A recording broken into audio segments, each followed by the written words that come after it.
tes. Sudah bisa dengar suara kami di sini? Kedengeran, Di. Oh, oke. Okay. Shalom.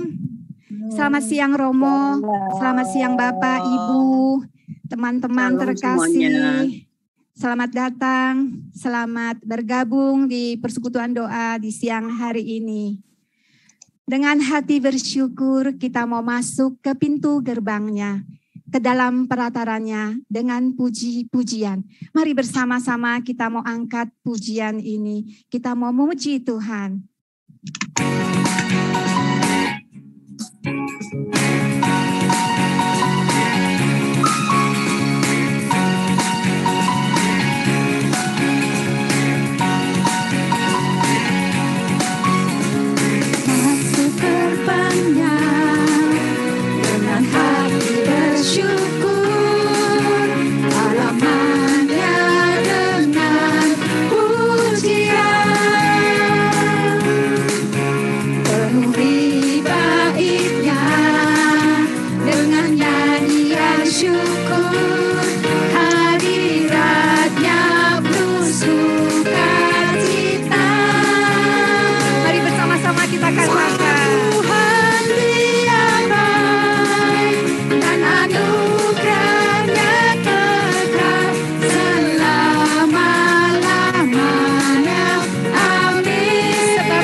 Buat Tuhan kita selama-lamanya. Tuhan kita baik. Amin. Amin. Mari kita siapkan hati kita. Kita mau masuk ke dalam hadirat Tuhan. Kita mau mulai persekutuan doa kita di siang hari ini. Dalam nama Bapa, Putra, dan Roh Kudus. Amin. Bapa yang di dalam surga, kami sungguh bersyukur atas kasih kemurahan-Mu. Terlebih atas pemeliharaanmu Tuhan dan penyertaanmu Tuhan yang begitu sempurna dan nyata Tuhan di dalam hidup kami. Kami percaya Tuhan, Engkau yang memanggil kami satu persatu. Engkau yang memilih kami satu persatu untuk hadir, ikut bersama-sama memuji-Mu, menyembah-Mu, dan juga mendengarkan firman-Mu. Tuhan, ampunilah segala kesalahan kami. Layakkan kami Tuhan untuk memuji dan menyembah-Mu. Kiranya Tuhan, pujian penyembahan kami sungguh-sungguh berkenan dan menyenangkan Engkau Tuhan. Kami bersyukur kami mempunyai Bapa yang begitu baik. Bapa yang memberikan semua yang ada padanya. Kami sungguh bersyukur Tuhan. Kami begitu berharga di mata-Mu. Engkau jadikan kami biji mata-Mu. Engkau menuntun setiap langkah kami. Engkau merancangkan masa depan kami penuh dengan harapan. Tuhan, kami mau menyerahkan seluruh acara persekutuan doa kami di siang hari ini, dari awal sampai selesai, hanya ke dalam tangan kasih-Mu. Dan kami mau naikkan pujian ini Tuhan, sebagai ungkapan doa kami, sebagai ungkapan terima kasih kami, sebagai ucapan syukur kami kepada-Mu Tuhan.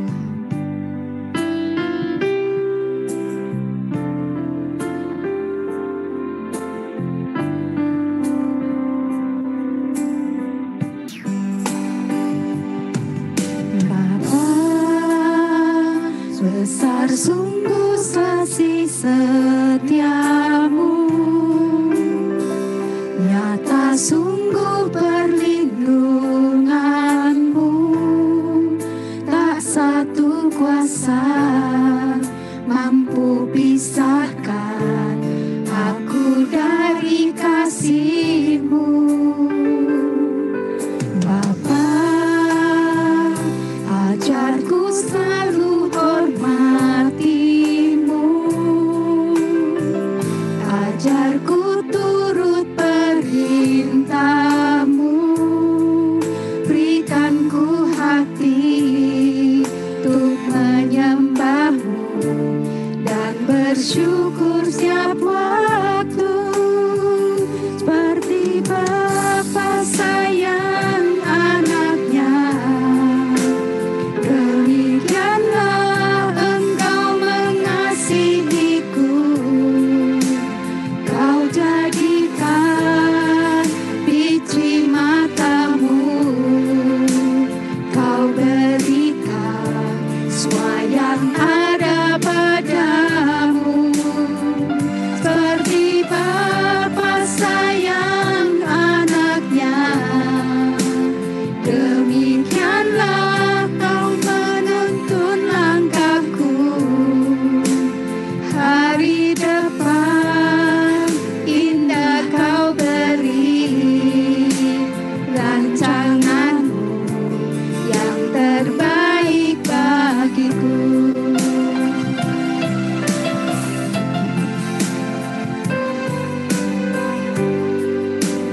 Bapa, ajarku selalu Ajarku selalu hormati-Mu, ajarku turut perintah-Mu, berikan ku hati untuk menyembah-Mu dan bersyukur setiap waktu, seperti Bapa sayang anaknya. Demikianlah Engkau mengasihiku, Kau jadikan biji mata-Mu, Kau berikan semua yang ada padamu, seperti Bapa sayang anaknya. Demikianlah Kau menuntun langkahku, hari depan indah Kau beri, rancangan-Mu yang terbaik bagiku. mari kita ungkapkan rasa syukur dan terima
Terima kasih Tuhan.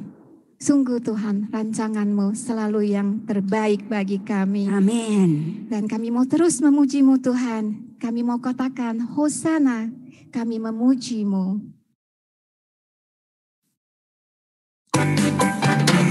Mari kita buka kamera, kita lambaikan tangan. Kita bersama-sama kita memuji Tuhan.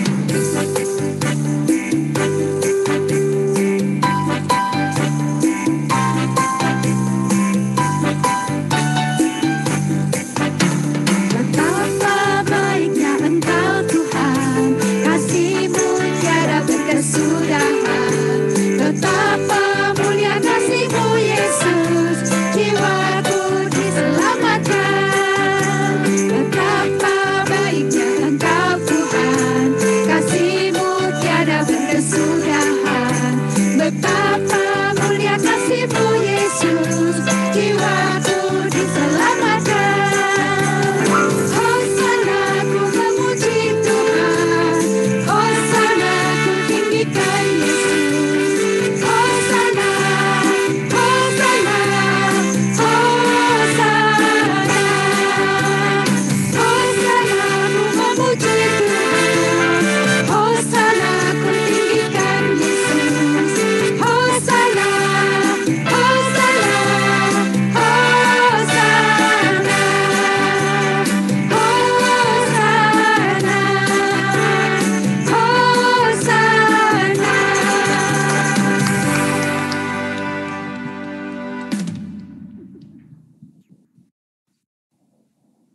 Sungguh besar kasih setia-Mu Tuhan.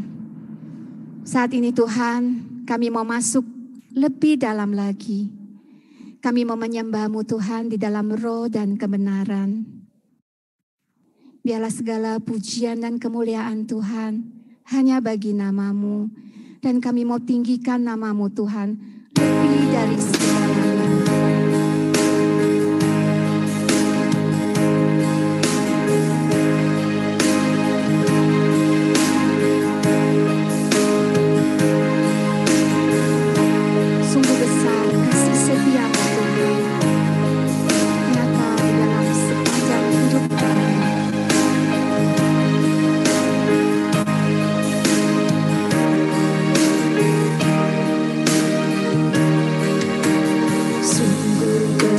Setiamu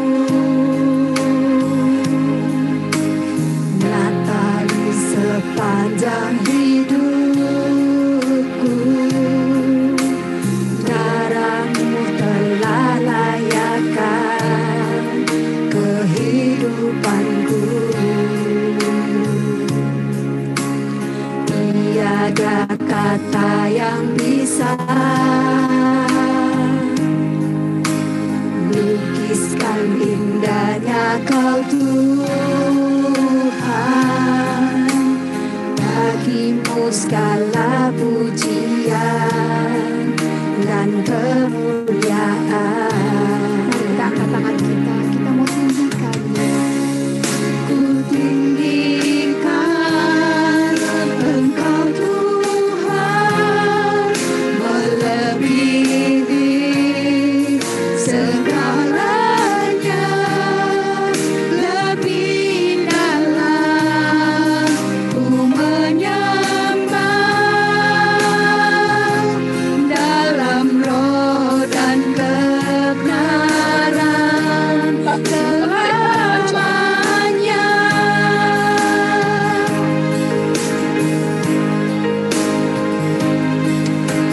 Sungguh besar setia-Mu,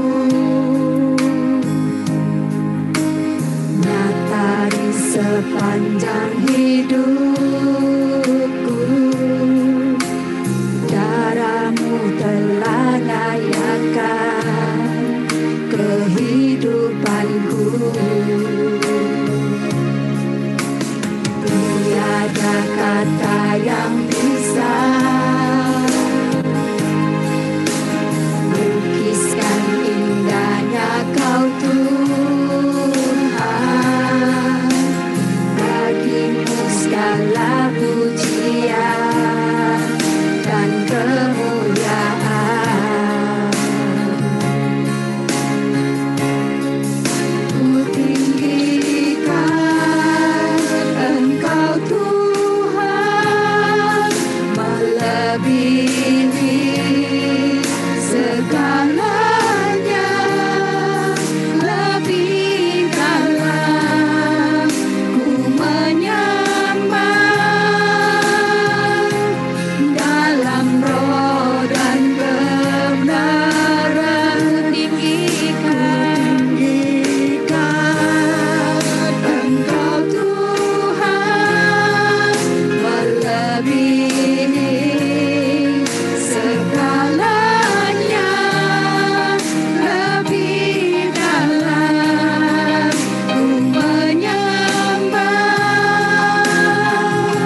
Terima kasih Tuhan untuk damai sukacita yang Kau berikan kepada kami semua.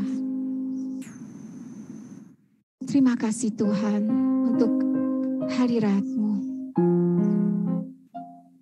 Tuhan, kami rindu untuk mendengarkan Engkau berbicara kepada kami masing-masing melalui firman yang sebentar lagi akan kami dengar. Kami bersyukur Tuhan, di siang hari ini Engkau mengirimkan Romo Nofrin ke tengah-tengah kami untuk menyampaikan kebenaran firman-Mu. Tuhan, berkati dan urapi setiap pikiran, perkataan, mulut bibir Romo Nofrin. Sehingga sungguh-sungguh Tuhan, apa yang disampaikan kepada kami semua penuh dengan kuasa dan seturut dengan kehendak-Mu. Tuhan Yesus, buat kami semua yang akan mendengarkan firman-Mu sebentar lagi, berikan kami hati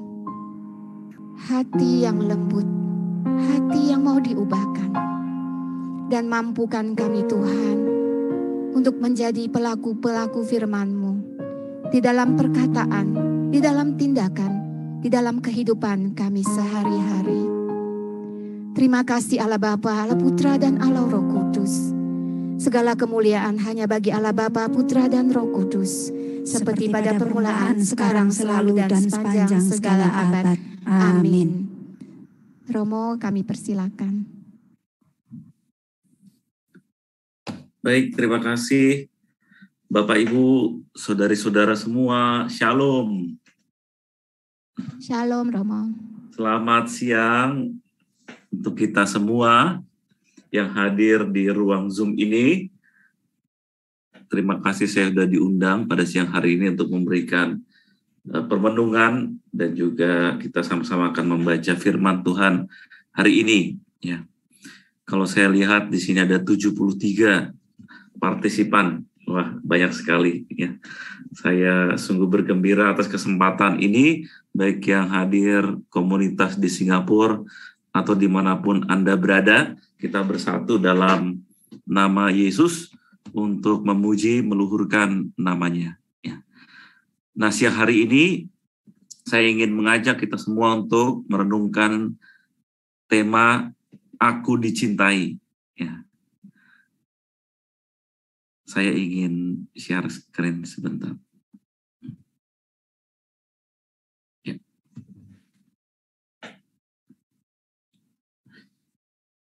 Wah, ini saya pilih gambar tangan ya yang ingin berpegangan, ya. Kurang lebih ini seperti gambar yang ada di kapel Basilika Santo Petrus, ya, yakni Tuhan Yesus yang ingin menyentuh tangan manusia, ya. Tuhan Yesus yang ingin menyapa, menunjukkan kasih-Nya kepada manusia. Kayaknya gambar ini menjadi semacam pengantar untuk kita semua betapa Tuhan senantiasa ada di sana untuk mengasihi kita. Dan kita yang seringkali tidak sadar ataupun malah justru menjauh dari cinta Tuhan. Ya. Mari kita baca ya, firman hari ini. Ya, saya ambil dari Injil Yohanes bab 7 ayat 53 sampai dengan bab 8 ayat 11. Ya. Ini kalau lihat gambar ini mungkin Bapak Ibu langsung ada gambaran ya tentang apa perikop itu. Ya. Ada perempuan yang jatuh di bawah, ya. Lalu ada beberapa orang yang ingin dengan pandangan menghina, ya, ingin mencelakai perempuan tersebut. Ya. Perikop ini tentang perempuan yang berzina yang diampuni oleh Tuhan Yesus. Boleh salah satu membacakan untuk kita semua firman Tuhan pada siang hari ini? Dipersilahkan. Lalu mereka pulang masing-masing ke rumahnya. Tetapi Yesus pergi ke Bukit Zaitun. Pagi-pagi benar ia berada lagi di bait Allah, dan seluruh rakyat datang kepadanya. Ia duduk dan mengajar mereka. Maka ahli-ahli Taurat dan orang-orang Farisi membawa kepadanya seorang perempuan yang kedapatan berbuat zina. Mereka menempatkan perempuan itu di tengah-tengah, lalu berkata kepada Yesus, "Rabi, perempuan ini tertangkap basah ketika ia sedang berbuat zina. Musa dalam hukum Taurat memerintahkan kita untuk melempari perempuan-perempuan yang demikian. Apakah pendapatmu tentang hal itu?"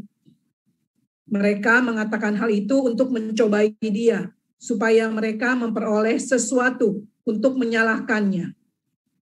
Tetapi Yesus membungkuk lalu menulis dengan jarinya di tanah. Dan ketika mereka terus-menerus bertanya kepadanya, ia pun bangkit berdiri, lalu berkata kepada mereka, "Barang siapa di antara kamu tidak berdosa, hendaklah ia yang pertama melemparkan batu kepada perempuan itu." Lalu ia membungkuk pula dan menulis di tanah. Tetapi setelah mereka mendengar perkataan itu, pergilah mereka seorang demi seorang, mulai dari yang tertua. Akhirnya tinggallah Yesus seorang diri dengan perempuan itu yang tetap di tempatnya.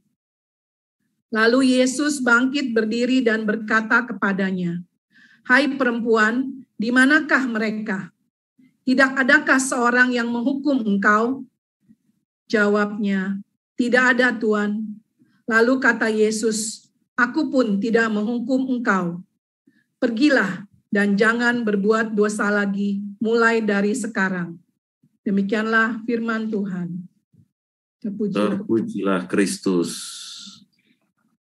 Terima kasih atas pembacaan firman untuk kita semua pada siang hari ini. Bapak, Ibu, saudari-saudara yang terkasih, tadi sudah kita dengarkan bersama firman Tuhan dari Injil Yohanes yang bercerita tentang perempuan yang kedapatan berbuat zina, lalu ingin dihukum oleh orang-orang di sana, ingin dilemparin batu.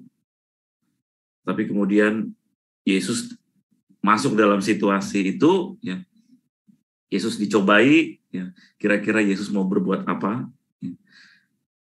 Dan akhirnya Yesus bisa keluar dari situasi itu. Yesus memaafkan perempuan itu, dan ternyata juga orang-orang yang tadi ingin menghukum wanita itu pun disadarkan oleh Yesus bahwa mereka pun tidak jauh berbeda dari apa yang dilakukan oleh perempuan itu. Kisah yang sangat inspiratif, sangat menarik, bagaimana kuasa Yesus yang bisa membalik keadaan yang tadinya seperti tidak ada jalan keluar, seperti buntu, sepertinya memang harus dihukum, tetapi kerahiman Allah, Allah yang Maha Rahim, membuka mata semua orang bahwa Tuhan akan selalu mengampuni setiap orang yang mau untuk bertobat dan percaya, berbalik kepadanya. Nah, kalau kita lihat perikop tadi, perempuan dalam tradisi Yahudi memang tidak mendapat tempat yang ideal dalam masyarakat, dianggap sebagai kelas 2. Mungkin dalam beberapa budaya saat ini juga masih terjadi, Di Indonesia mungkin bisa jadi masih perempuan dianggap sebagai kelas 2, Yang makan pertama itu adalah laki-laki, kemudian baru perempuan. Lalu perikop ini maka seperti bisa dibilang dalam peribahasa udah jatuh tertimpa tangga. Satu, dia perempuan, yang kedua ketahuan berbuat dosa. Jadi udah double udah dianggap kelas 2, lalu ketahuan dosa yang bisa bikin kacau di masyarakat. Tapi kemudian kita bisa bertanya terhadap situasi itu. Kita bisa bertanya antara lain, di mana cowoknya, di mana laki-lakinya, Kenapa cuma perempuannya yang ditarik, yang ingin dirajam? Ya. Kan nggak adil dalam masyarakat itu. Tetapi itulah yang terjadi. Ya. Kenapa dia bebas? Itu satu permasalahan yang terjadi. Ya. Jadi kita bisa bayangkan seorang yang sudah jatuh, terpuruk, ya, dan akan mati. Ya. Situasinya sungguh ekstrim. Tetapi dalam situasi itulah justru kasih Allah diungkap. Ya. Dari cerita itulah kita bisa melihat kerahiman Allah yang nyata dalam diri manusia. Ya. Apa yang kita bisa renungkan bersama? Saudara-saudara yang terkasih, mungkin kita bisa merenungkan orang-orang yang hendak melempari batu si perempuan yang kedapatan berbuat zina itu. Ya. Mereka dengan gampangnya ingin menghakimi orang lain. Ya. Menghakimi ini satu kegiatan, ya, suatu yang enak, ya, menyenangkan bisa jadi. Ya. Mengapa? Karena orang yang menghakimi orang lain biasanya memposisikan diri kita di atas. Ya. Lalu orang yang bersalah itu ada di bawah, ya. Jadi enak gitu ya. Wah, kalau ngomongin orang, kalau gosipin orang, wah, kayaknya ada objek untuk membuat kita merasa lebih baik, merasa lebih tinggi, ya. Sedangkan orang lain itu lebih rendah, ya, daripada kita. Ya. Ini mungkin salah satu tantangan yang kita hadapi sehari-hari, sadar atau tidak sadar. Maka peribahasa yang cocok untuk kita renungkan bersama, semut di ujung pulau tampak, tetapi gajah di pelupuk mata sendiri tidak tampak. Peribahasa ini kiranya memiliki kedalaman makna, ya, yang bisa kita renungkan bersama-sama. Ya.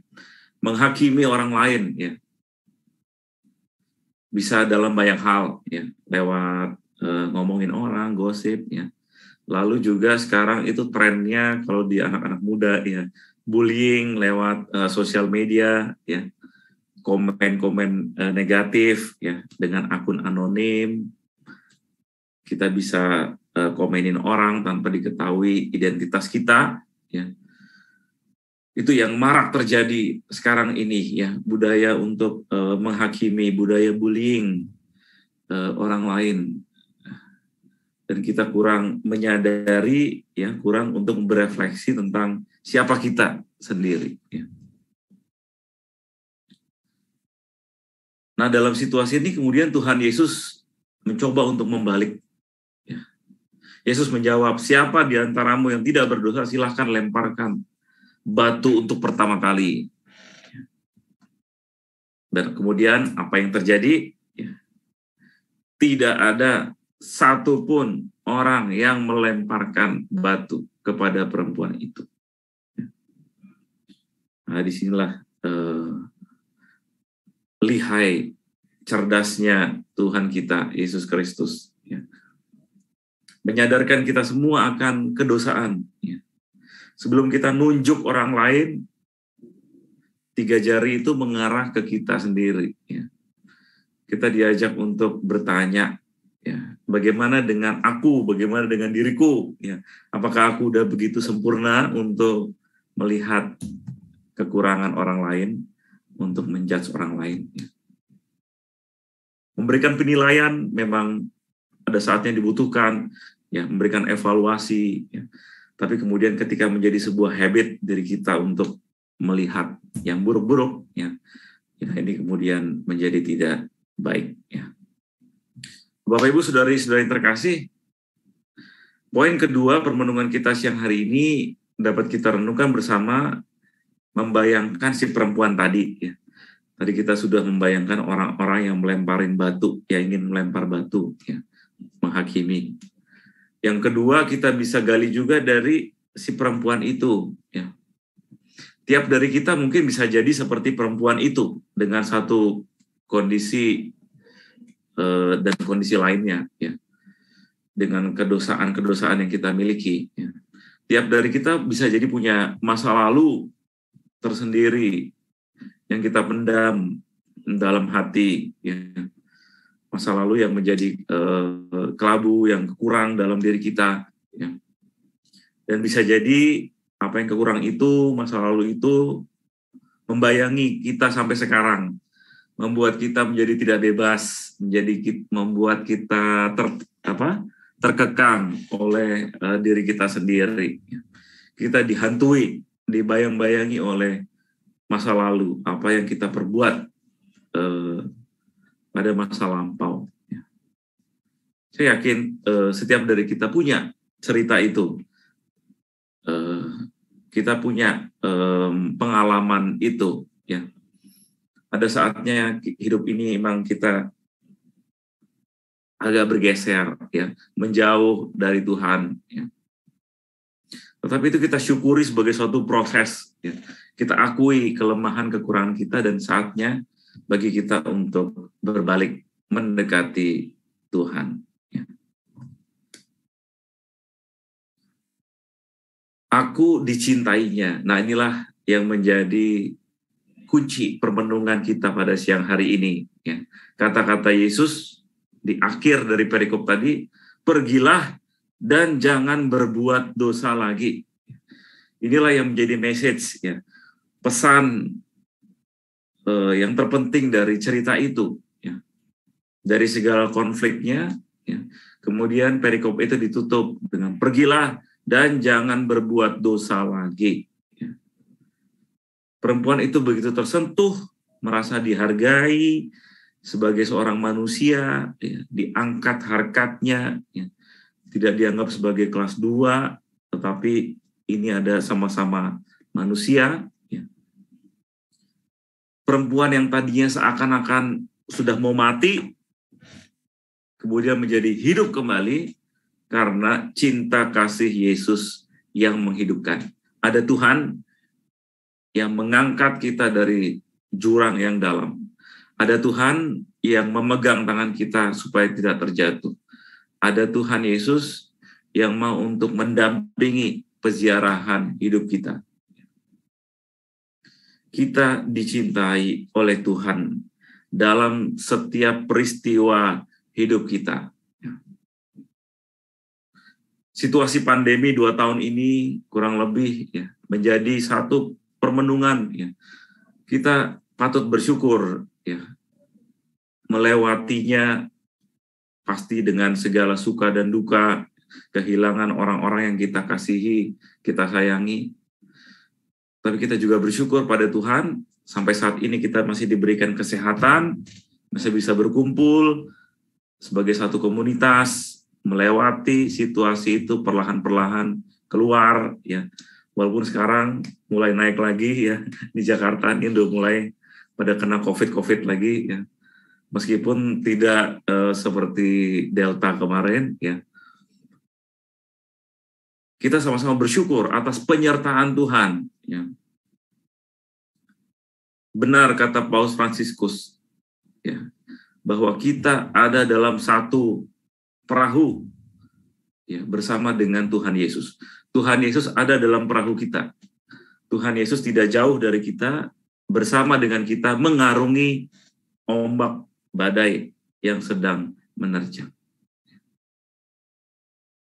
Pengalaman yang mungkin terjadi dalam sejarah, ya, 1 abad, 2 abad, ya, pengalaman pandemi seperti ini. Ini sangat baik untuk kita refleksikan bersama. Saya juga menjadi bagian dari pandemi, ya. Saya pernah kena juga COVID, ya, bulan Februari 2021, ya. Masih awal-awal saat itu, ya. Jadi kami di Samadhi itu gantian, ya. Ada Romo Hariliong kena duluan, terus Romo Yus, lalu ketiga saya, ya, yang kena COVID, ya. Tapi itu menjadi satu perencanaan, ya, rencana besar Tuhan. Apa buktinya? Kemudian ketika Juli ada Delta, virus Delta,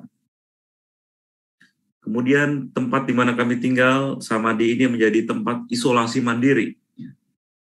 dengan keyakinan bahwa kita udah pernah kena, ya, paling nggak ada antibodinya yang cukup kuat gitu ya, merasa lebih pede untuk menolong orang-orang yang membutuhkan bantuan. Ini adalah salah satu bagian kita untuk melihat rencana Tuhan yang indah dalam hidup kita. Meskipun lewat pengalaman yang tidak mudah ya. Romo Harilyong, sahabat kami itu sudah sempat di ICU ya, udah pasang oksigen, ventilator ya, udah di ujung tanduk, tapi kemudian bisa sembuh, sekarang menjadi pelayan yang luar biasa ya. Pengalaman iman yang sungguh besar bagi kami ya, bahwa kami sungguh dikasihi Allah meskipun lewat hal-hal yang tidak mudah. Nah, Bapak Ibu, saudari-saudari yang terkasih, mungkin kita juga pernah mengalami itu juga ya. Kita merasa dikasihi Tuhan lewat pengalaman hidup kita, diberikan kesempatan kedua seperti perempuan yang kedapatan berzinah tadi. Kesempatan kedua dalam keluarga, dalam pekerjaan, ya, dalam komunitas, kelompok di mana kita berada, ya. Kita diberikan kepercayaan lagi, kesempatan untuk memperbaiki diri. Ya.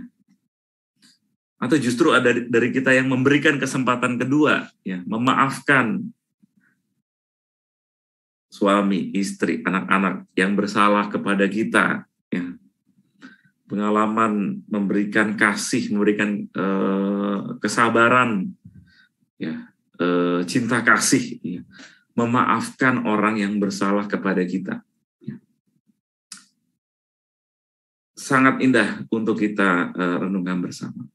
Bahwa Tuhan Yesus sudah memberikan teladannya untuk kita, ya, begitu besar. Dan sekarang kita semua dipanggil untuk menjadi seperti Tuhan Yesus, menjadi perpanjangan tangan Tuhan Yesus. Kita begitu besar dikasihi oleh Tuhan Yesus, dan kita semua dipanggil untuk memberikan berkat-Nya. Saya ingin menutup permenungan kita dengan satu sharing ya. Saya ya ketika kecil ya, jadi no-friend kecil gitu ya. Saya sempat mengalami situasi minder ya, sebagai anak kecil yang mudah minder sama teman lain ya.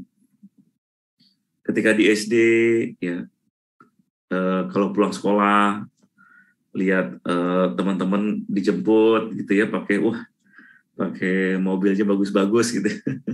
Terus kayak saya, aduh, kenapa saya nggak bisa ya?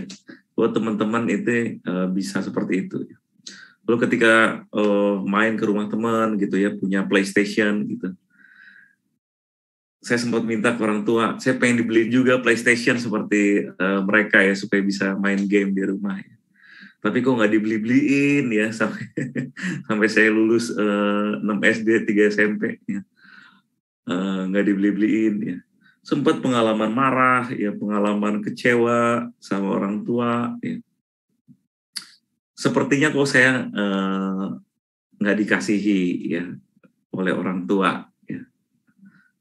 Baru kemudian ya ketika beranjak semakin besar ya, melihat kembali pengalaman-pengalaman seperti itu, tersadar kemudian bahwa Tuhan Yesus mengasihi saya lewat orang tua ya. Bahwa memang pengalaman saya sebagai satu pribadi yang berbeda dengan orang lain ya. Memang orang tua saya tidak bisa membelikan PlayStation ya, bisa memberikan seperti yang teman-teman lain dapat, tetapi menyadari betapa mereka mengasihi saya ya.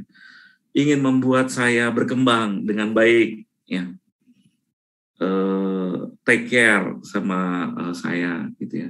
Saya dikursusin gitu ya, dipaksa untuk kursus organ gitu ya, sampai kemudian saya bisa bermain dengan baik, mengiringi di gereja, bisa pelayanan ya. Jadi memang tidak memberikan saya apa yang saya inginkan pada saat itu, tetapi memberikan saya hal yang lain supaya bisa berkembang, bahwa saya bisa kemudian menjadi berkat bagi orang lain lewat apa yang saya miliki, lewat bakat yang saya miliki.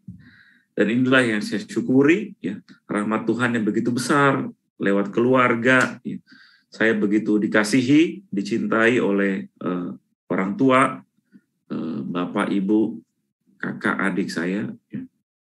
Dan inilah yang meyakinkan saya bahwa Tuhan Yesus menyertai saya. Ya. Bahwa pengalaman dicintai dalam keluarga inilah yang membuat saya kemudian menjadi kuat juga, ya, untuk berjalan hingga saat ini, ya, menjadi seorang imam karena dukungan dari keluarga juga, support dari mereka, doa-doa dari mereka, ya, yang membuat saya kemudian bisa ada seperti sekarang ini. Ya. Itu yang saya syukuri, rahmat Tuhan begitu besar terjadi di sekeliling kita, lewat keluarga, lewat komunitas, lewat teman-teman kita. Ya. Maka marilah kita sama-sama membuka hati untuk kasih Tuhan. Yesus mengasihi kita begitu besar, tetapi mungkin bisa jadi kita yang tidak sadar bahwa kita dikasihi Tuhan. Ya. Mungkin hati kita tertutup oleh materi, sifat, ya, nafsu kita sendiri. Ya. Maka saatnya kita untuk, ya, kita kan hidup seperti, saya merefleksikan seperti pendulum, ya. Kadang kita ke kiri, kadang kita ke kanan. Ya. Saatnya kita mencari keseimbangan, ya. Membuka hati untuk merasakan kasih Tuhan lewat orang-orang di sekitarku, merasakan rahmat, kesehatan, kegembiraan. Ya. Inilah yang kita syukuri. Tuhan masih kita beri nafas, masih memberikan kita nafas, kesehatan, ya, rezeki yang cukup. Ya. Kita begitu dicintai, disayangi oleh Tuhan. Inilah pengalaman yang mesti kita bawa, ya, mesti kita bangkitkan dari dalam hati sehingga kita menjadi orang-orang yang semakin positif, menebarkan aura yang positif untuk orang-orang di sekitar kita. Tuhan Yesus memberkati kita semua. Amin. Ya, terima kasih Romo. Sekarang saya yang membantu. Sorry.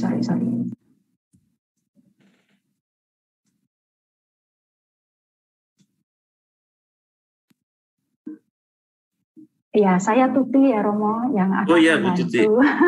Iya, Bu Tuti. Ya, wah, ini baru ketemu nih kita. Baru ketemu, ya. Saya yang akan membantu untuk tanya jawab. Ya, kepada teman-teman, Bapak Ibu, jika ada pertanyaan, boleh sekarang saatnya untuk mengajukan pertanyaan, boleh di kolom chat ataupun raise hand. Ya. Ya, sembari menunggu ya Romo, terima kasih ya. untuk firman-Nya hari ini, meskipun sangat singkat, tetapi sangat dalam gitu. Tadi saya ada mencatat ini ya, kita tidak sadar bahwa kita tuh dikasihi. Jadi kadang-kadang kita tuh merasa kalau kita dikasihi itu artinya semua maunya kita tuh dituruti gitu ya. Tapi ternyata nggak seperti itu ya Romo. Iya. Ya, jadi ternyata di dalam kasih itu juga ada larangan. Betul nggak Romo? Iya, ada saatnya. Nggak sesuai dengan, seringkali nggak sesuai dengan apa yang kita angan-angankan mungkin ya. Iya, karena ada larangan gitu loh. Iya. Ada hal-hal, nggak semuanya yang kita mau itu dituruti gitu sama Tuhan. Nah, kadang-kadang hal ini itu membuat kita sulit untuk bersyukur gitu Romo. Bagaimana nih caranya supaya kita lebih bisa bersyukur daripada menuntut ya apa maunya kita gitu. Ya, betul. Ya, mungkin untuk membuka sharing hari ini sebelum kita kembali ke Bu Rini ya. Baik. Ya, terima kasih. Terima kasih Bu Tuti. Ya. Memang dalam hidup rohani salah satu kunci utama ya hidup beriman adalah menjadi pribadi yang mampu untuk bersyukur. Ya. Nah, ini bersyukur seringkali kan nggak gampang juga ya, menjadi satu pengalaman iman. Ya. Karena bersyukur bukan selalu kita kemudian menerima dengan mudah ya pengalaman yang nggak enak ya. Ketika kita diberikan sakit misalnya ya. Bagaimana kita mampu untuk bersyukur ya dalam situasi seperti itu ya. Mungkin yang ada pengalamannya rasa takut ya, cemas ini gimana, terus mungkin bisa jadi protes sama Tuhan, ya. Kenapa Tuhan diberikan seperti ini, ya? Kenapa saya sakit seperti ini, ya. Tapi inilah bagian dari hidup yang bersyukur itu, ya. Mencoba untuk menerima pengalaman ya apa yang kita jalani, ya. Menerima pengalaman yang terjadi dalam hidup kita, ya. Dalam keluhan, dalam perasaan tidak terima, ya, marah, ya. Ini menjadi bagian dari ungkapan syukur itu juga, ya. Jadi saya melihatnya bersyukur itu meliputi ya segala perasaan, ya. Kemudian kita sampai di satu titik di mana Tuhan, saya berlutut menyembah, ya, dengan segala situasi yang ada dalam diri saya.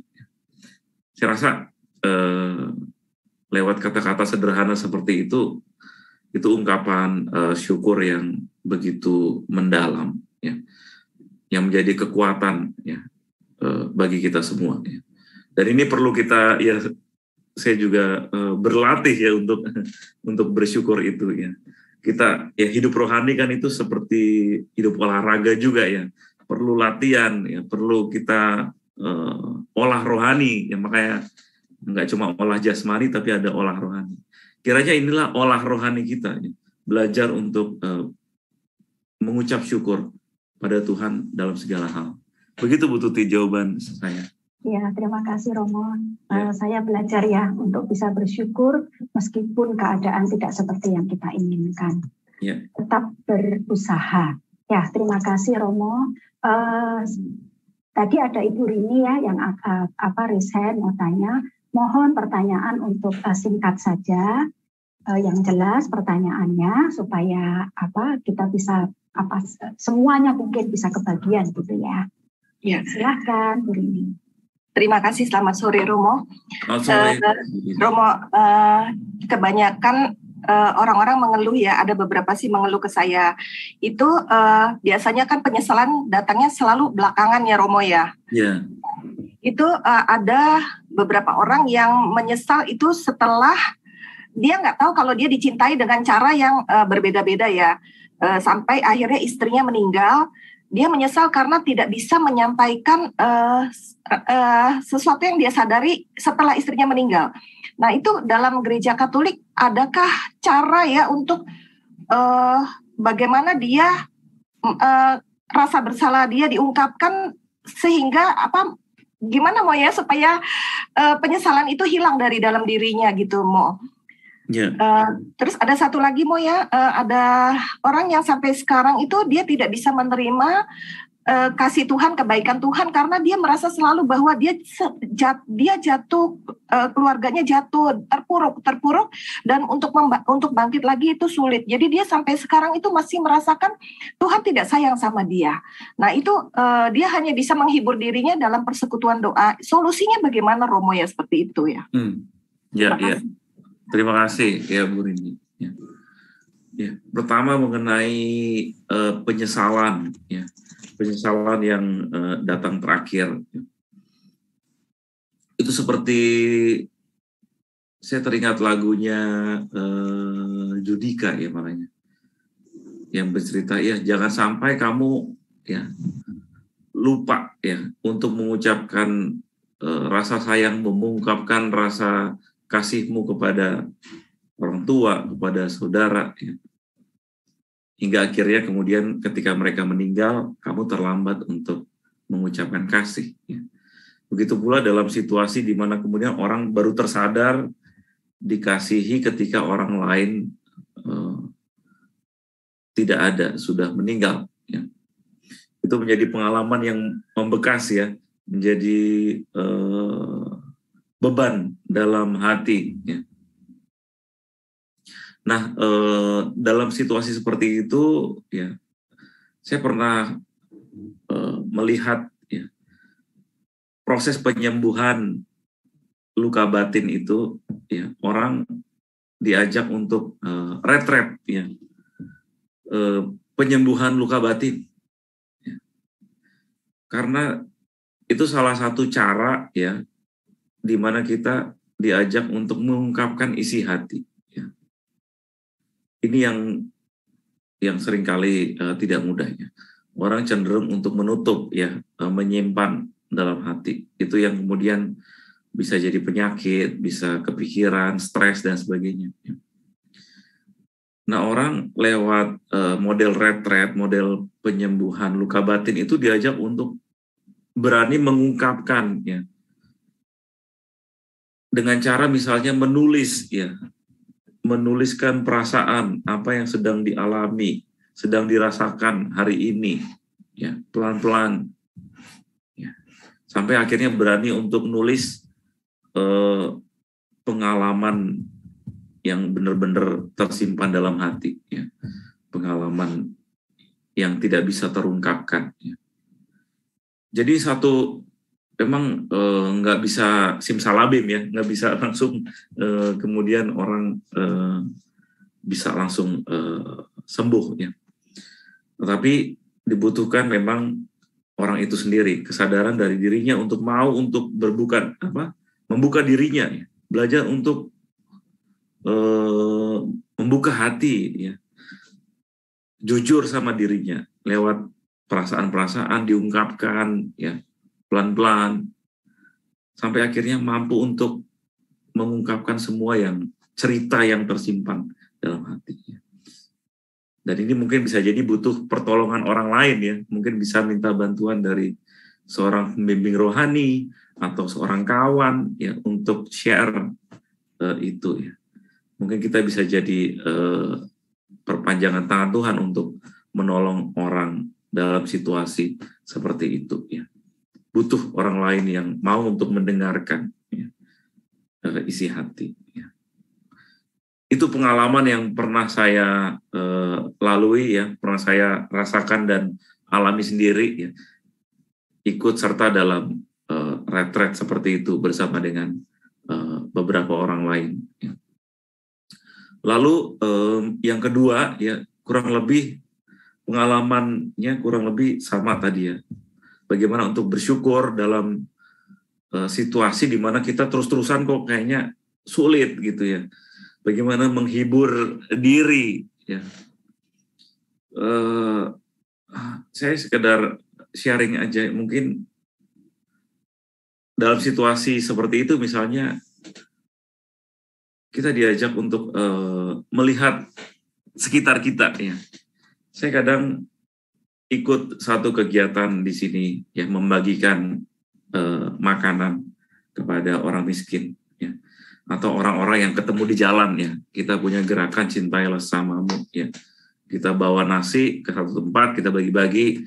Ada tukang gojek lewat, ada yang diangkot kita kasih, ya. Ada siapapun yang kita nggak kenal. Lalu kemudian ada satu, ya, yang kita ketemu itu manusia gerobak, ya. Manusia gerobak itu orang yang hidupnya di situ, ya. Jadi tidurnya ya di situ, ya, kerjanya ya di situ, ya. Jadi semuanya di gerobak itu, ya. Lalu dalam situasi seperti itu, ya, orang ini kemudian ketika kita berikan sesuatu, gitu, ya, makanan, minuman, rasa terima kasihnya luar biasa, ya. Aduh, terima kasih Mas, makasih Mbak, ya. Semoga rezekinya lancar, semoga, wah, mendoakan kita, memberikan senyuman, memberikan doa. Nah, pengalaman seperti itu yang kemudian membuat kita semua, saya dan teman-teman tim itu tersadar, ya.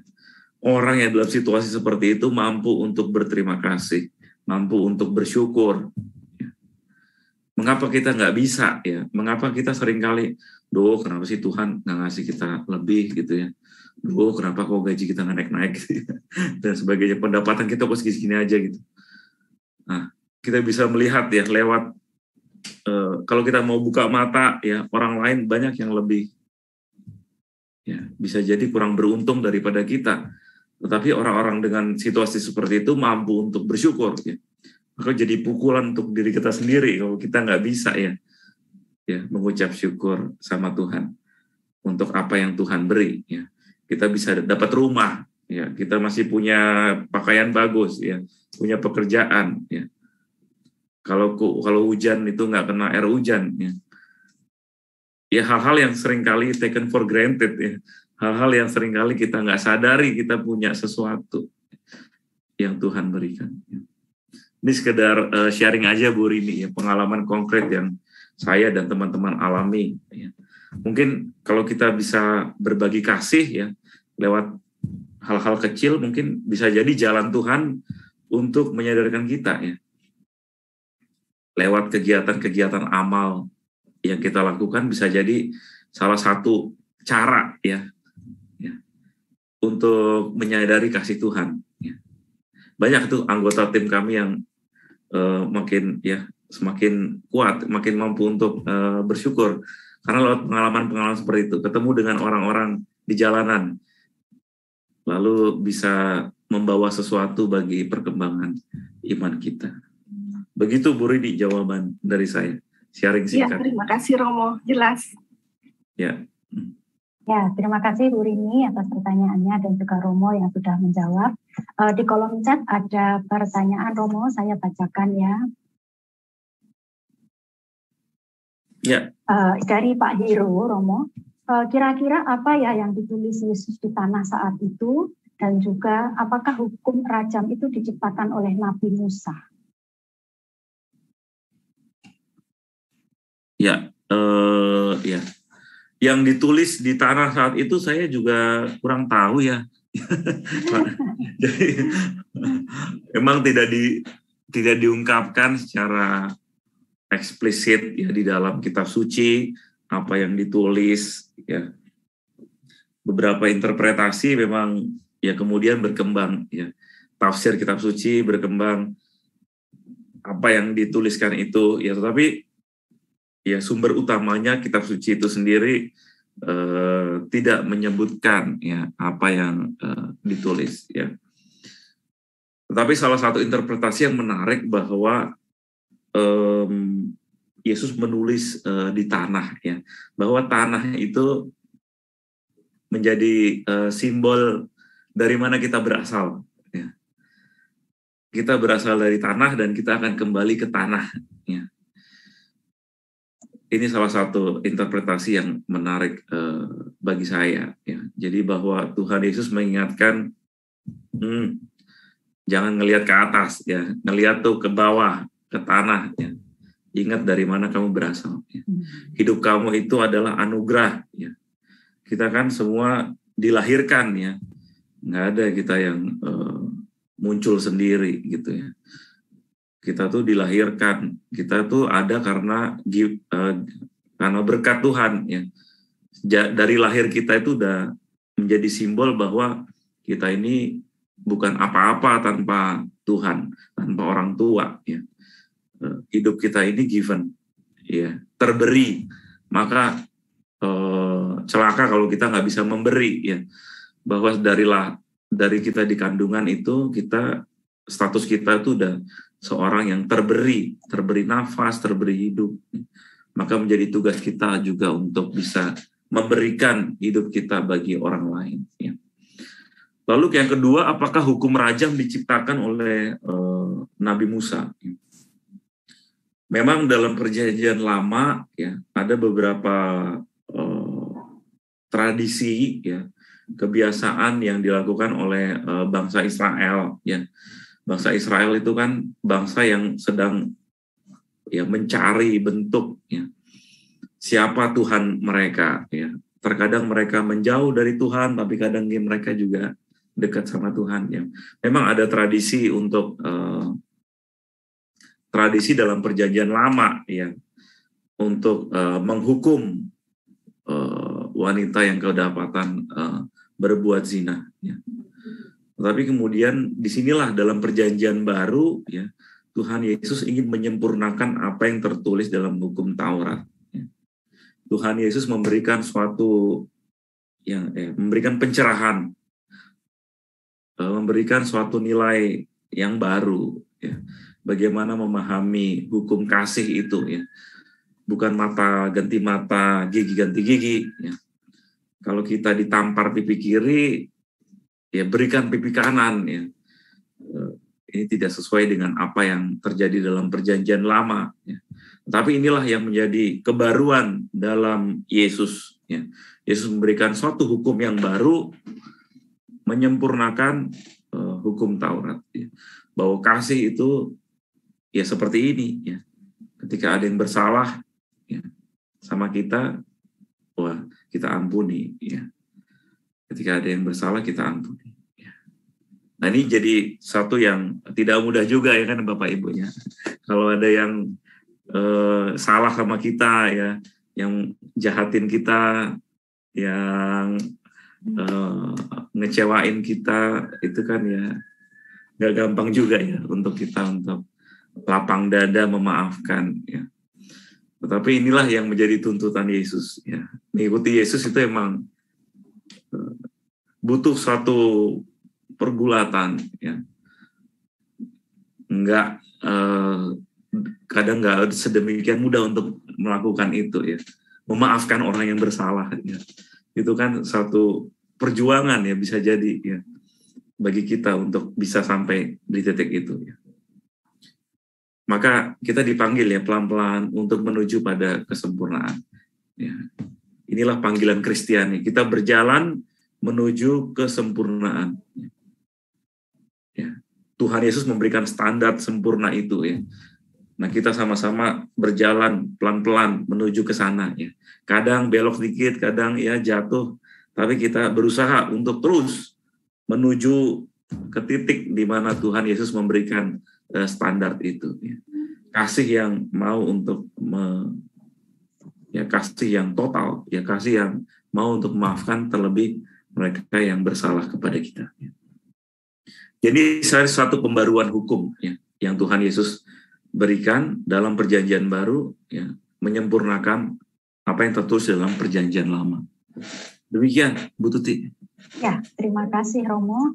Sebelum ke Pak Hiro lagi, mungkin saya pindah ke penanya yang lain ya Romo. Dari Ibu Christine, Romo di ayat Alkitab dikatakan bahwa bukan kita manusia yang memilih Tuhan, tetapi Tuhanlah yang memilih manusia. Tadi dikatakan oleh Romo bahwa kita harus membuka hati kita untuk merasakan kasih Tuhan. Pertanyaannya, bagaimana orang yang mungkin tidak dipilih oleh Tuhan bisa merasakan kasih itu, walaupun sudah membuka diri misalnya? Iya. Pertanyaannya sulit ya Romo ya? Iya, ini pertanyaan sulit ya. Pesannya Romo kalau tanya jangan sulit-sulit gitu. Iya nih ya. Iya benar-benar jangan sulit. Ini saya bacanya, aduh ini gimana ya? Iya. Ya, Bapak Ibu, jawaban saya mungkin seperti ini ya, bahwa cara Tuhan bekerja itu nggak ada yang tahu ya. Tuhan bekerja dengan caranya yang seringkali di luar nalar, di luar logik kita ya. Mengenai pilihan ya, tidak dipilih Tuhan, dipilih Tuhan, itu pun menjadi misteri ya, bagaimana Tuhan memanggil ya, itu benar-benar benar-benar satu misteri ya, karena tertulis dalam Injil juga ya. Saya lebih berkenan ya pada orang-orang yang berdiri di belakang ya dalam suatu ibadah daripada mereka yang duduk di depan. Saya lebih senang pada doa yang dimana orang mengunci dirinya di kamar ya. Jadi ada logika-logika, ada cara berpikir yang seringkali tidak kita pahami ya, bagaimana cara untuk mengasihi Tuhan. Inilah yang menjadi permenungan, menjadi misteri untuk kita semua ya. Paus Fransiskus berulang kali mengatakan ya, Allah itu kerahimannya begitu luar biasa ya. Maka tidak ada satupun dari kita yang berhak untuk menghakimi orang lain ya, karena Tuhan tidak pernah menghakimi manusia ya. Maka kalau ditanya ini bagaimana nih kalau ada orang yang mungkin tidak dipilih Tuhan untuk merasakan kasih itu, bagaimana bisa ya? Saya rasa Tuhan akan bekerja dengan caranya ya, yang tidak kita bayangkan, tidak kita tahu ya. Ya, karena keselamatan itu bekerja untuk siapapun ya. Ini yang menjadi ajaran gereja, ya, bahwa keselamatan itu tidak dibatasi oleh saya Katolik, dia bukan Katolik, ya. Keselamatan itu terjadi, ya. Roh Allah itu punya caranya sendiri, ya, membawa keselamatan bagi orang-orang yang lain, ya. Dan kita sebagai orang-orang yang dikasihi Tuhan menjadi orang Katolik, ya, terlebih, ya, ini menjadi satu poin plus bagi kita bahwa kita mengenal Tuhan Yesus, Allah yang begitu mengasihi umatnya, pol-polan sampai di kayu salib, ya. Ini yang menjadi satu hal yang menjadi poin kekuatan kita dalam iman, ya. Ajaran yang begitu luar biasa, Tuhan yang datang, Tuhan sendiri turun gunung untuk menyelamatkan manusia, ya. Maka contohnya udah begitu jelas, ya, apa yang Tuhan inginkan, ya. Kita diajak untuk memikul salib kita masing-masing sebagai wujud persembahan diri kita kepada Tuhan, ya. Kiranya inilah salah satu cara untuk membuka hati, ya, berjuang membawa salib Tuhan dalam hidup kita masing-masing. Begitu Bu Tuti. Ya, terima kasih Romo atas jawabannya. Saya lanjutkan lagi di kolom chat ya dari Pak Hiro, masih ya. Pak Hiro yang tadi. Pertanyaannya cukup menarik ini Romo. Ya. Wanita yang berzina itu kan belum meminta pengampunan dosa. Mengapa Tuhan Yesus langsung memberikan pengampunan kepadanya? Mungkin berarti kita juga bisa ya Romo, nggak usah ngomong gitu sama Tuhan, nggak usah pengakuan dosa, tapi Tuhan sudah mengampuni. Apa bisa gitu juga? Oh iya, ya. Ya. Cara dia untuk, ya, bagaimana wanita tersebut, ya, kita bisa membayangkan situasinya seperti apa gitu ya. Lalu kemudian Yesus hadir di situ, ya. Wanita itu mungkin udah nyerah ya, dalam arti udahlah ya, saya mati deh nih, ya. Siap-siap dilemparin batu, ya. Dalam situasi yang benar-benar hidup mati gitu ya. Coba bisa terdiam, tertunduk, ya, menerima apa yang akan dia terima, ya, nasibnya, ya. Jadi perjuangannya itu benar-benar udah di titik hidup dan mati, ya. Nggak ada kata-kata lagi yang bisa keluar dalam situasi seperti itu. Dan disinilah Tuhan Yesus mampu untuk menangkap apa yang terjadi, ya. Apa yang sedang dialami kegundahan wanita itu, ya. Kemudian terjadilah dialog, ya, dengan Tuhan Yesus, ya. Kemanakah orang-orang itu, ya? Tidak adakah yang melempari kamu, ya? Kemudian terjadilah dialog itu, ya. Nah, dialog inilah yang membebaskan wanita itu, ya. Bahwa Tuhan Yesus menyapa wanita itu dan wanita itu kemudian membuka hatinya, ya, ya, kepada Tuhan Yesus, ya. Terjadi dialog yang membuat wanita itu hidup kembali, ya. Dan disitulah pengampunan terjadi, ya. Pergilah dan jangan berbuat dosa lagi, ya. Nah, dialog inilah yang kemudian menjadi kunci dari perikop tadi, ya. Menjadi kunci penyembuhan dari dosa itu tadi, ya. Nah, ini jadi salah satu dasar juga untuk sakramen tobat, ya. Bukan berarti bahwa kita kemudian, wah kan kita bisa, kita nggak usah ngaku dosa ya, kayak Tuhan udah tahu gitu ya. Ya. Tapi kita punya yang namanya sakramen pengakuan dosa, ya. Karena kerahiman Tuhan, ya, mengajak kita untuk, ya, berbalik padanya, ya.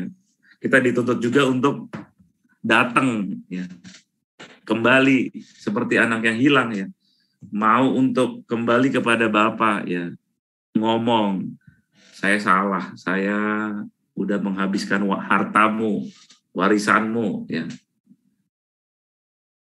Nah, inilah contohnya. Jadi kita perlu tetap, ya, gerak dari kita untuk mengaku dosa, ya, ngomong, Tuhan saya salah, ya.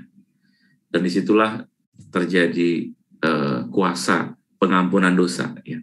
Hati yang berserah, ya, seperti kata Mazmur, ya, hati yang remuk redam itu adalah persembahan yang terbaik bagi Tuhan. Ya. Hati yang berserah, hati yang remuk redam, itulah yang Tuhan inginkan. Ya, melebihi segala persembahan yang lain. Ya. Maka tetap harus kita maju untuk pengakuan dosa. Dasarnya adalah itu. Ya. Kita dipanggil juga untuk seperti anak yang hilang, untuk bergerak, mengakui segala kesalahan dosa kita. Ya. Dan Tuhan yang marahin pasti akan membukakan pintu maaf untuk kita semua. Begitu Bu Tuti. Ya. Ya, terima kasih Romo. Ini di kolom chat yang bertanya hanya Pak Hiro ya. Yang lainnya belum bertanya. Dan tidak terasa kita sebetulnya sudah 25 menit kita tanya jawab.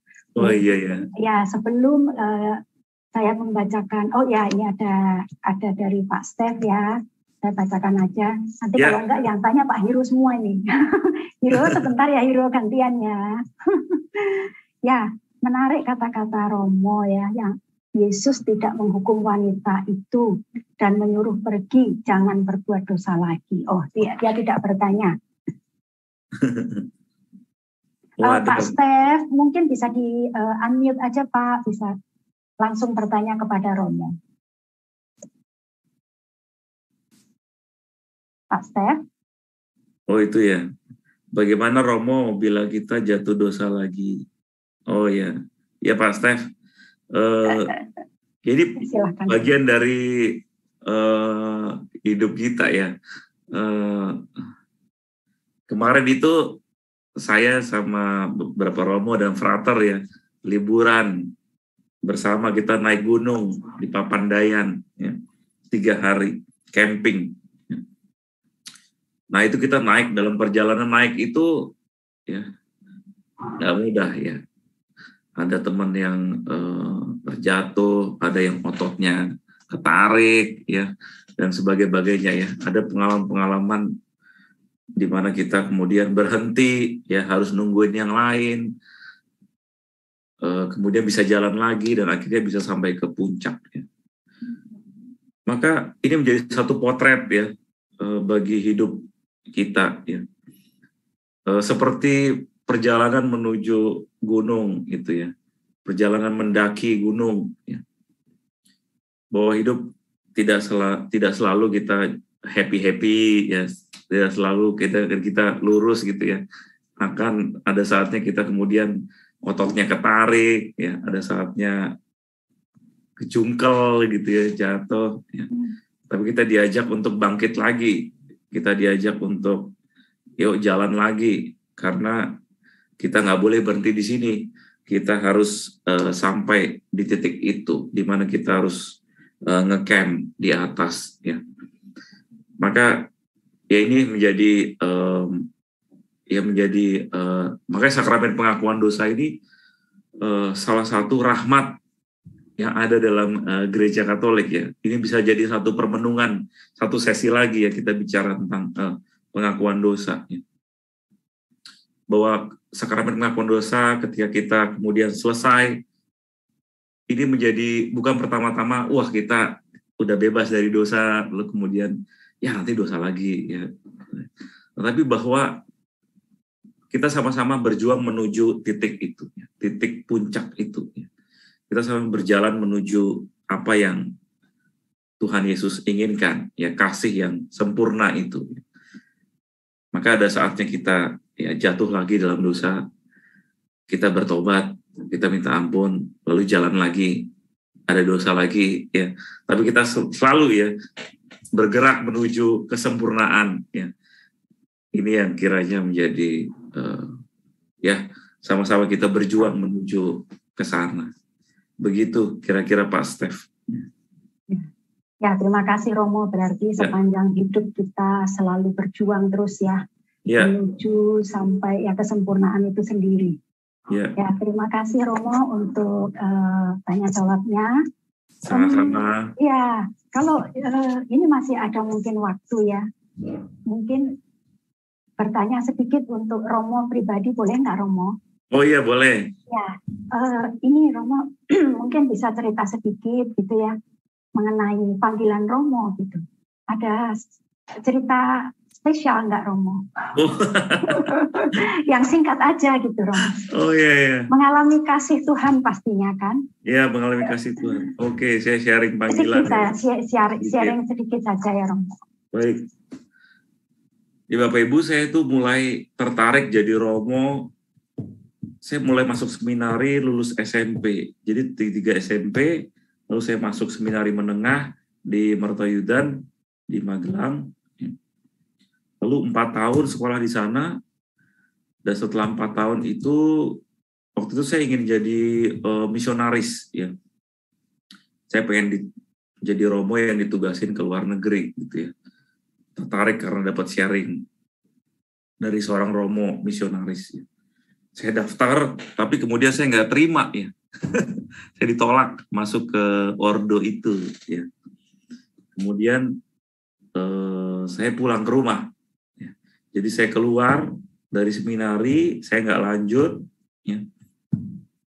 Tapi kemudian balik ke rumah, ya saya kuliah, ya, seperti ya kuliah.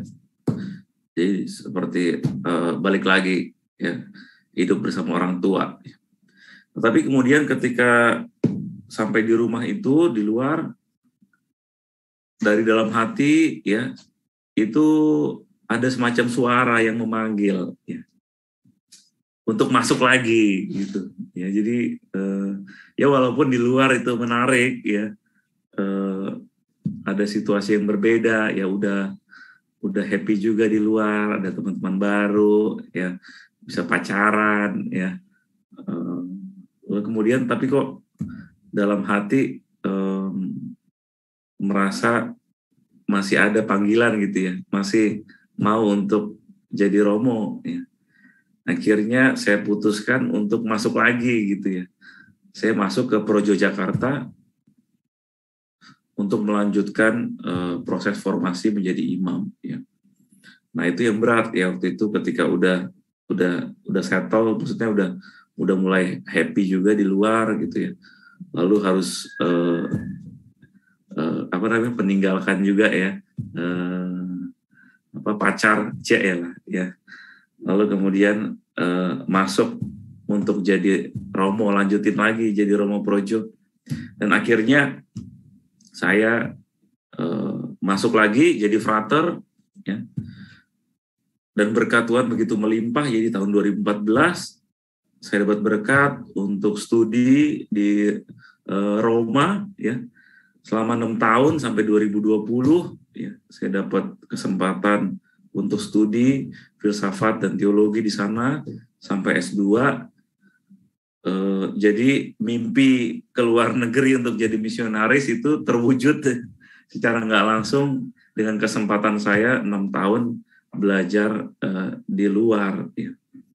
Lalu kemudian 2020 pulang dan sekarang menjadi misionaris di Jakarta. Ya. Jadi menjadi misionaris di tempat kelahiran sendiri. Ya. Itu kurang lebih perjalanan panggilan hidup saya. Ya. Ada saatnya break, ya, keluar dulu dari seminari, ternyata dipanggil lagi sama Tuhan masuk, ya, sampai akhirnya sekarang ada di depan Bapak Ibu semua, ya, untuk sharing. Demikian. Ya, terima kasih Romo. Jadi memang kalau Tuhan sudah berkehendak ya, kehendaknya akan terjadi ya Romo. Iya. Dan juga tadi yang dikatakan di situ bahwa Tuhan yang memilih kita, bukan kita yang memilih Tuhan ya. Betul sekali ya. Panggilan benar-benar deh Tuhan yang maka yang mintalah pada Tuhan yang mempunyai tuayan ya. Ya. Sungguh luar biasa hari ini dengan kesaksian Romo yang menutup sharing kita pada siang hari ini. Sungguh semoga menjadikan bagi kita semua berkat yang bisa kita bawa pulang pada siang hari ini. Dan sebelum ini masih ada beberapa rangkaian acara ya. Masih nanti setelah ini kita akan berfoto bersama. Kemudian saya akan membacakan pengumuman. Dan sebelum selesai semuanya akan ada lagu penutup, doa penutup oleh Romo Nofrin dan akan ditutup dengan berkat. Tetapi ada permintaan juga dari teman-teman Romo. Mungkin Romo bisa menyanyikan satu lagu. Jadi boleh ya Romo? Oke, jadi Bapak Ibu jangan live dulu. Sekarang kita foto bersama dulu ya. Ya, silakan Susan. Ya, baik. Oke, Bapak Ibu, mari kita buka kamera. Kita mau foto bersama ya. Ada 3 halaman. Ayo Agnes, yang cantik-cantik Agnes. Pak Heri. Oke, halaman pertama 1, 2, 3. Halaman kedua 1, 2, 3. Halaman ketiga 1, 2, 3. Oke, terima kasih Bapak Ibu. Oke, terima kasih Susan. Pengumuman dulu ya.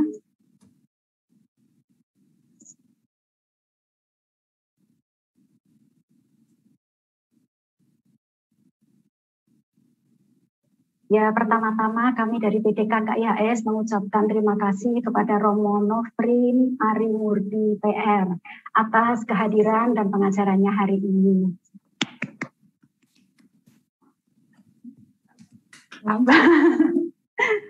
Ya, juga kami mengucapkan terima kasih kepada Bapak Ibu Suster yang mungkin hadir ya. Maaf kalau saya tidak bisa melihat satu persatu, tetapi dengan kehadiran Bapak Ibu semuanya, sungguh kami bersyukur kita sama-sama menikmati firman Tuhan dan mengalami kasih Tuhan bersama-sama sebagai saudara seiman. Terima kasih Suster, Bapak Ibu. Ya, PD selanjutnya tanggal 21 Juli, hari Kamis juga seperti hari ini, pukul 14.30 atau 13.30 waktu Indonesia bagian Barat bersama Romo Sixtus Bapa Atawolo. Ya, siapa Romo Sixtus? Nanti kita perkenalan. Kemudian meeting ID dan passcode yang sama dengan hari ini. Silahkan untuk difoto mungkin, tetapi jika tidak akan saya share juga kepada Bapak Ibu semuanya. Kemudian KKIHS mengadakan ziarah bersama ke Turki tanggal 15 sampai 24 Oktober bersama Romo Pembimbing yaitu Romo Seko Swandi.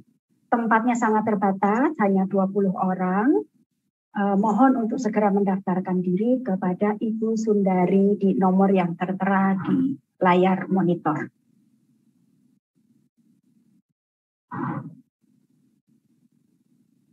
Ya, berikut flyernya dan acara-acaranya bisa bertanya langsung kepada Ibu Sundari jika berminat. Keberangkatan adalah dari Singapura ya, tidak dari Indonesia. Tetapi tidak menutup kemungkinan bagi Bapak Ibu yang berada di Indonesia untuk join bersama-sama dengan kita. Ya, bagi teman-teman yang ingin mendengarkan rekaman ulang dari PD Siang KKIHS, mungkin ada yang terlewat, silahkan untuk membuka YouTube kami PD KKIHS. Nanti untuk yang siang hari ini pun akan kita upload jika rekamannya sudah kita masukkan ke YouTube. Silakan juga untuk join dan follow Facebook kami. Juga untuk Bapak Ibu yang ingin mendapatkan undangan langsung dari kami, silakan untuk meninggalkan nomor HP di kolom chat. Ya, sekian pengumuman. Mungkin sekarang saya serahkan ke Romo. Ya, sekarang apa Bu? Nyanyi? Iya Romo. Sudah ditunggu Ibu Romo. Iya. Siap, mari kita nyanyi bersama. Wah, saya ingin bawakan satu lagu yang berjudul Berkat Kemurahan-Mu. Wah, saya rasa Bapak Ibu juga tahu lagu ini, maka mari kita bisa ikut bernyanyi bersama-sama. Ya.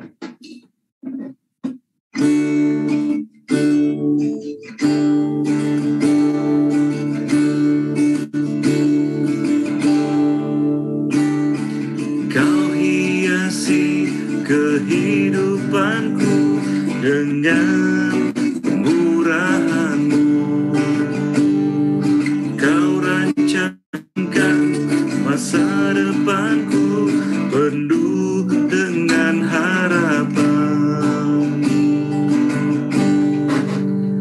Aku ada saat ini, semuanya karena kasih-Mu. Aku hidup hari ini, semua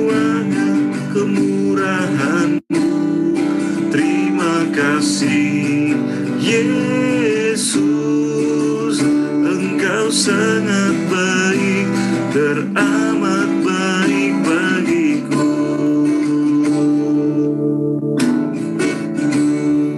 Kau hiasi kehidupanku dengan kemurahan-Mu.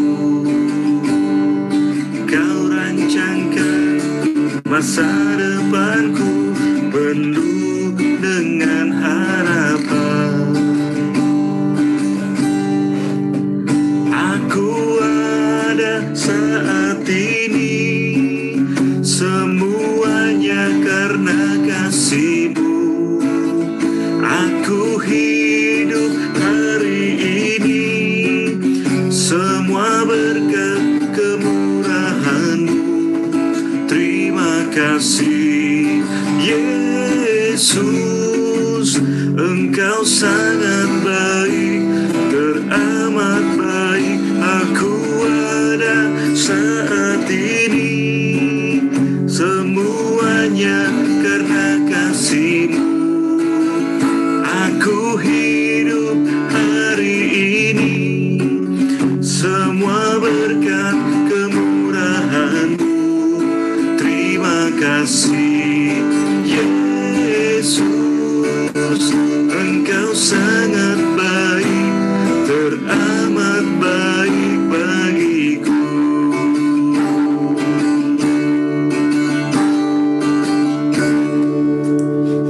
Luar biasa. Terima kasih. Nanti tepuk tangannya sampai lama sekali. Nanti kapan-kapan pasti kita mengundang Romo untuk hadir di Singapura ya Romo ya. Waduh, terima kasih. Nanti kalau ya keadaan sudah memungkinkan semuanya. Ya, Yeah. Sebelum Romo menutup dengan doa, mari kita tumpangkan tangan, kita berdoa untuk Romo. Bapa yang Maha Baik, terima kasih Tuhan untuk siang hari ini Engkau mengasihi kami dengan menunjukkan kepada kami bahwa Engkau adalah Allah yang selalu mengampuni dosa kami. Bapa, saat ini kami bersatu hati berdoa untuk Romo Nofrin yang telah Engkau hadirkan di tengah-tengah kami pada siang hari ini.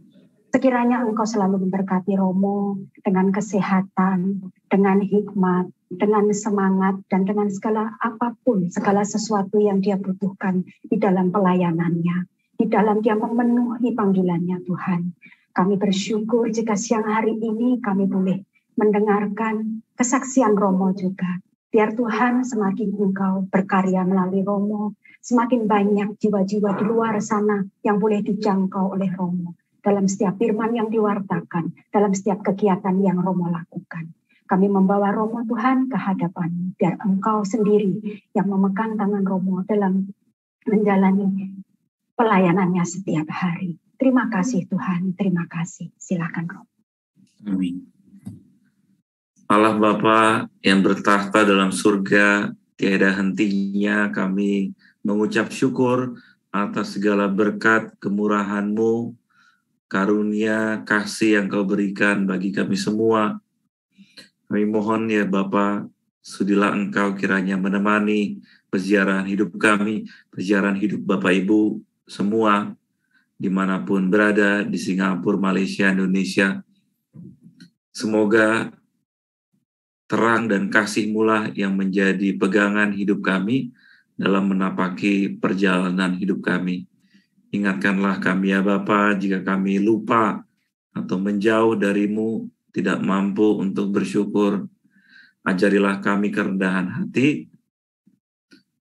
agar kami mampu melihat dengan lebih jelas betapa besar rahmat-Mu yang tercurah bagi kami setiap harinya.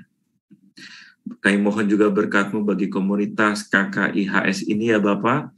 Semoga komunitas ini semakin terus berkembang menjadi komunitas yang penuh dengan sukacita, kegembiraan, memberikan pengharapan bagi seluruh anggota yang tergabung di dalamnya, menjadi perpanjangan kasih-Mu sendiri bagi seluruh anggota dan juga bagi semua yang terlibat di dalamnya. Ya Bapak, kini kami ingin melanjutkan segala apa yang menjadi aktivitas kami hari ini. Terangilah, dampingilah kami selalu. Dalam nama Tuhan Yesus, kami menyerahkan segala hidup, perjuangan, usaha, dan niat-niat kami. Dimuliakanlah Engkau ya Bapa, kini dan sepanjang segala masa. Amin. Amin. Tuhan sertamu dan sertamu juga.